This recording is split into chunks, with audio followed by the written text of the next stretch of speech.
Here I am making my way to the pharmacy to buy some pony dewormer, and then suddenly this happened. Not again! My head! Yes, this always happens when a pony makes a stupid argument. It messes with the ponyverse. This week, it is Reforged Gaming, because Reforged Gaming is claiming this. Astro 1.5 out of 75 million is not good. Yeah, I know, 187, and that means every single game that launches on Steam is an abysmal failure. Your argument is, with all due respect, 187, that argument is so stupid and so ignorant. When you claim Astrobot selling 1.5 million out of 75 million, which, by the way, it's probably higher than that by now, so that number is going to keep climbing, interestingly enough, but you just called every game that launches on Steam an abysmal failure. What? Bro, what are you talking about, man? It's quite literally the most brain-dead argument that people make. You declared every game a failure with that logic. It's inconsistent, it's cherry-picked, and it's only ever used against PlayStation. Actually, Reforged, it's a very good argument. The reason why it's a good argument is because the pony community alone are the ones who boast and say that they buy their games, that they are not broke bots. You remember that? You remember support the devs and buy the games, Reforged? Yes, the PlayStation community is the only community that claim to buy their first party AAA exclusive, their bangers. But guess what? The evidence consistently comes out that you guys just cap, you guys just lie. I mean, there are more ponies who bought Black Myth Wukong in the first 2 months than bought Astrobot, a first party game. So it's an excellent argument to show that here what? Not only is it bad, Astrobot selling 2 million with an install base of 75 million, but it really exposes you ponies, Jimmy. Can't you see it? Can't you see that this guy made an excellent argument? You'd never say that about Nintendo games. 150 million market saturation of the Nintendo Switch. You would never use saturation of the sales of a Nintendo game on that platform. You'd be like, yeah, it failed.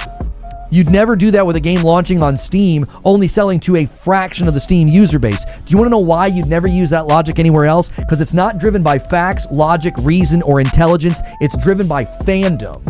No, Jimmy, it's driven by holding you ponies accountable for what comes out of your snout. Yes, if you ponies were quiet and not saying that you guys were the ones who buy games, this guy would not have said that 1.7 million or let's say 2 million is bad.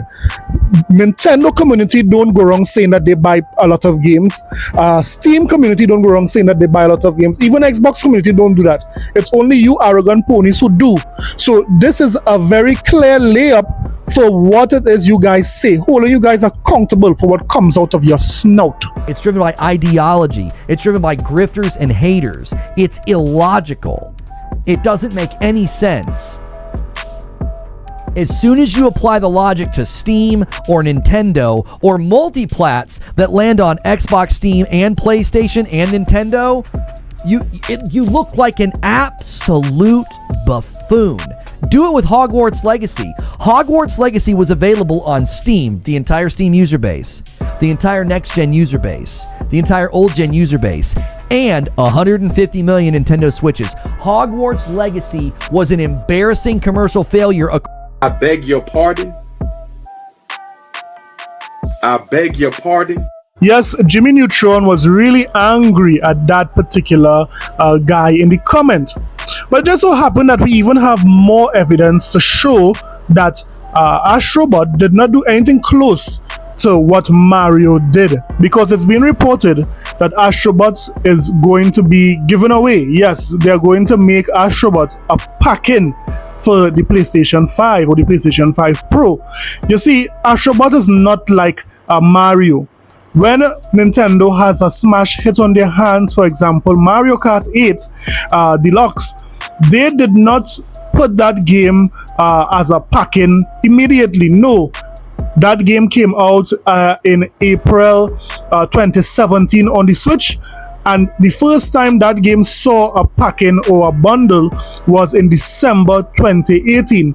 It goes to show that Nintendo games are different. Yes, these guys are basically giving away Astrobot. Why? If a game is selling so well, why do you need to make it a packing so early? I can understand making it a packing, but so early after only 7 months, it really goes to show that, guess what? Astrobot is no Mario. Just admit it. But today we are going to talk about Kojima's latest game, Death Stranding 2. You see, these ponies are celebrating here and there about it. And then we are going to look at how Digital Foundry is saying here what? The PlayStation 5 Pro is bad for your health and bad for your wealth. So you know what? Let's get it! This is a sickness! Let's get it!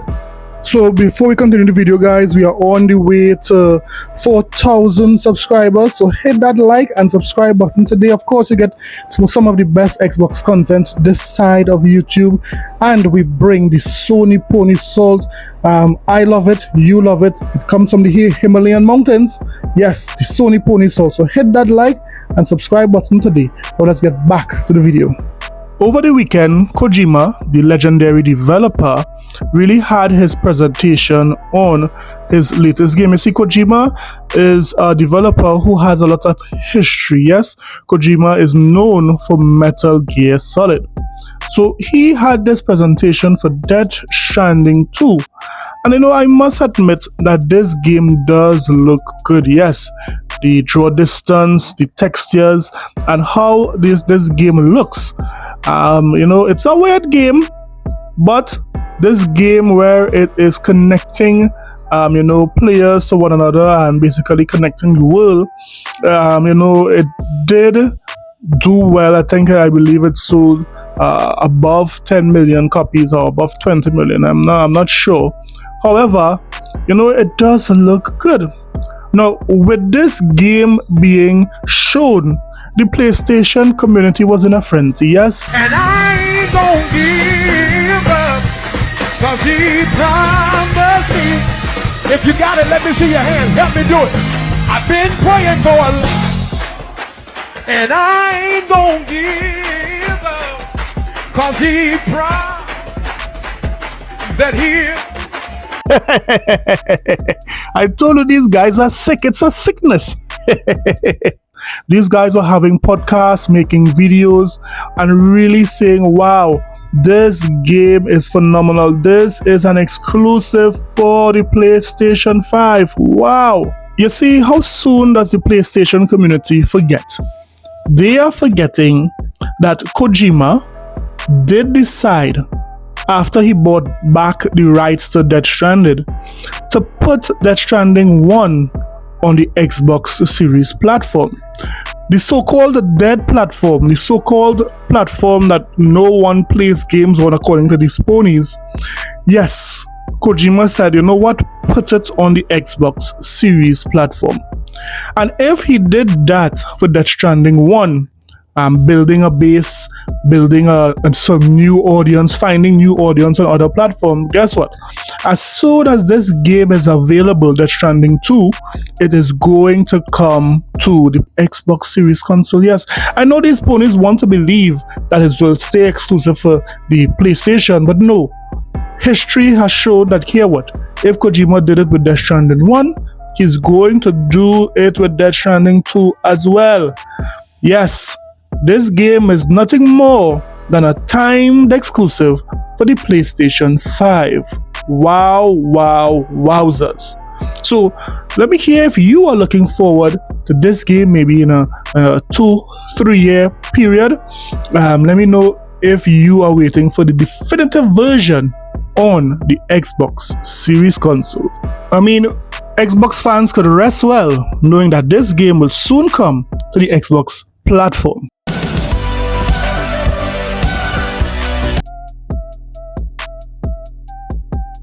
Now let's talk about Digital Foundry, Mark Cerny, and the PlayStation 5 Pro. You see, when the PlayStation 5 Pro was announced by Mark Cerny, they were basically selling the PlayStation 5 Pro on the premise that you guys would be getting a world-class AI upscaler. PSSR, yes, the pisser. Let's just say that the PSSR has not been working consistent for all, the PlayStation 5 Pro games.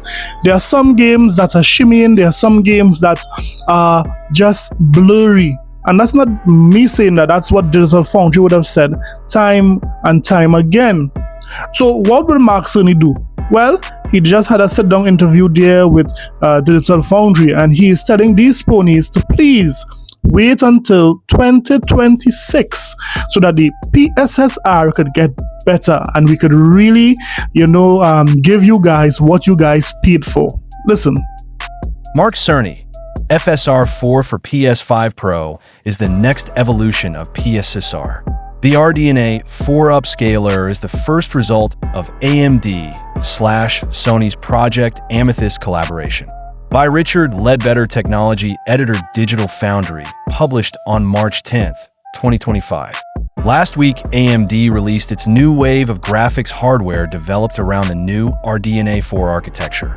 Machine learning performance is dramatically increased, opening the door to FSR4, a brand new ML-based upscaler that delivers excellent quality comparable to NVIDIA's DLSS. Just after launch, AMD revealed that it was co-developed in association with Sony as part of its Project Amethyst initiative. In an interview with Digital Foundry PlayStation, lead system architect Mark Cerny says that our target is to have something very similar to FSR4's upscaler available on PS5 Pro for 2026 titles as the next evolution of PSSR. The neural network and training recipe in FSR4's upscaler are the first results of the Amethyst collaboration, Cerny told us. And results are excellent. It's a more advanced approach that can exceed the crispness of PSSR. I'm very proud of the work of the joint team. You can assess the quality of FSR4 yourself via the embedded video below, where Digital Foundry stacks up the new upscaler against the non-ML FSR 3.1 along with DLSS 3.7 and DLSS 4.0.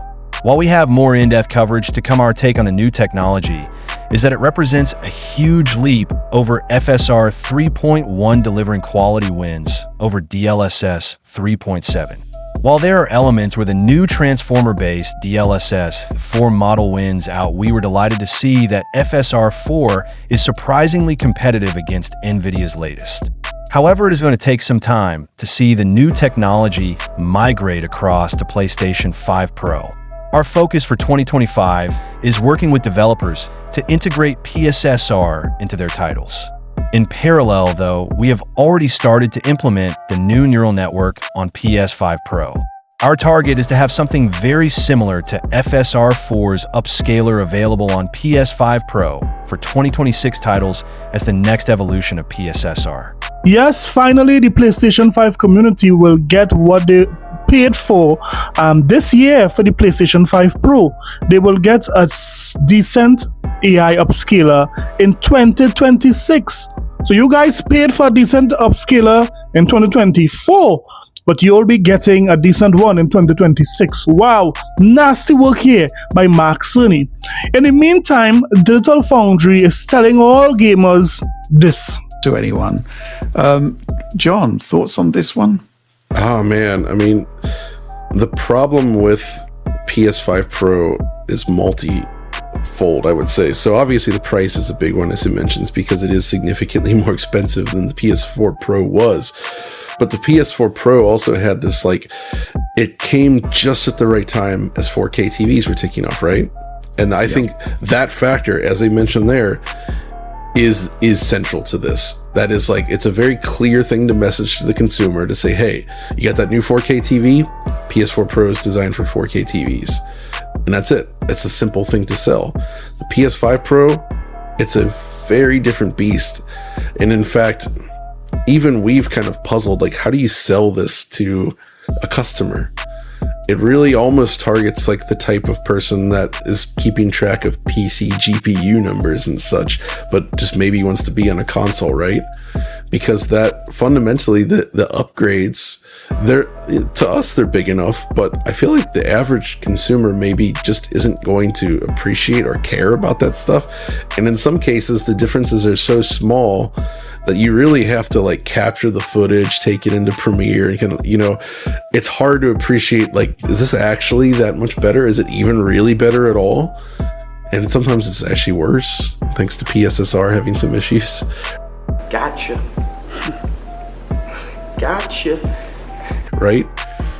Like, I think you can still agree there. Like, how do you sell this to the average consumer? Like, it's a real problem. I mean, there's going to be a subset of people that want the most powerful thing that'll get it, but there's no clear reason to get this over a base PS5 at this point.